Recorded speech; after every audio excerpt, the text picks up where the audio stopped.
Hey everybody, this is Whilce Portacio. Everybody's been asking me what my brush settings are in Sketchbook on the Cintiq Companion. So here it is. First thing you do is we go into Stylus responsiveness.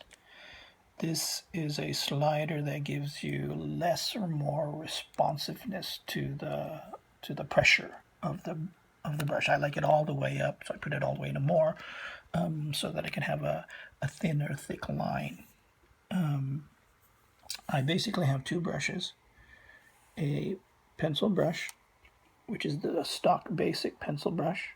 That's its setting at 12.9. And then I have a thicker brush, which is a basic brush, but it's one of the custom brushes. And I just tweak it a little bit. Here are my settings.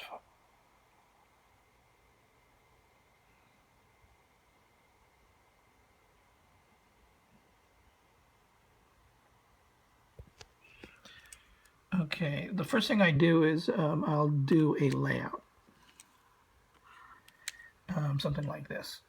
Now, I'll use a thick brush for this because I'm a proponent of doing everything in its stages. So when I'm doing the layout, I'm doing nothing but paying attention to the form and whether I get the shapes that I want and building the muscles and everything. So I use a thick brush to help keep me from getting too much into the habit of doing other detail and other things like that. Just strictly the layout. In the layout phase, strictly the layout.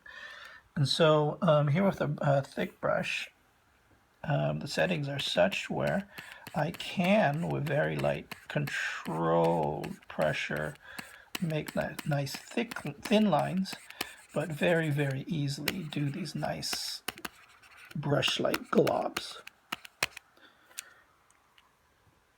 Okay, so now I'll take the opacity down on the layer, add in another layer, and with the thin brush now, just do an outline. Now let me take out the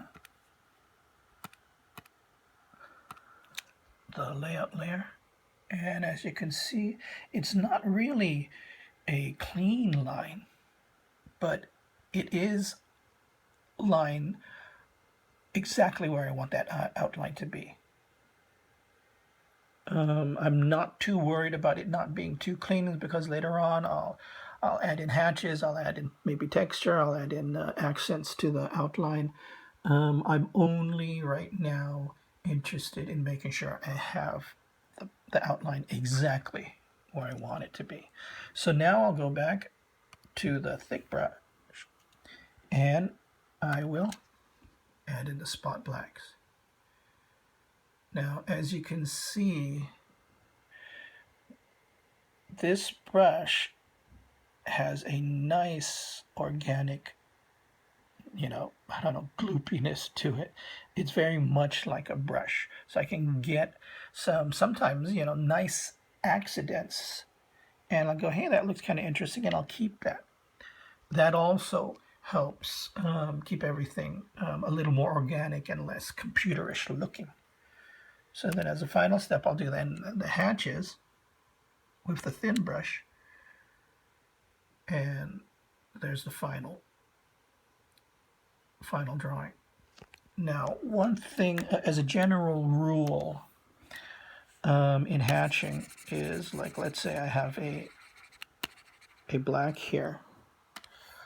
I will then do my initial hatch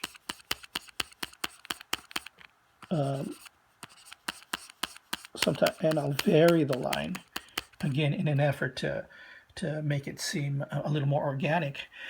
Now, as you can see in my mind's eye, there's this big black here, which is total black. And then you have a hatch here, which is light gray in my head, and then you have pure white. Now, to me, in my head, this is really a graduation. Real shading in the real world happens where you have dark gradually going into light. Here, this is too stark for me, so I'll do the first hatch.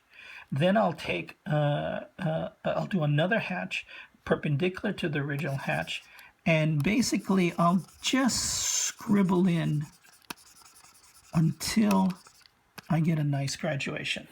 So now I have total black to a very dark gray to a very light gray to white. So I have a nice now progression, gradual progression, and that also then helps make the form seem more rounder. Now you can see that, let me take off the spot blacks. You can see that that's all I really do when I'm hatching. With the original first hatch, I take the hatch to as far as I want the gray to go, the hatch to go, and then I'll take a perpendicular hatch, secondary hatch, and I'll just try to blend that light hatch into the black.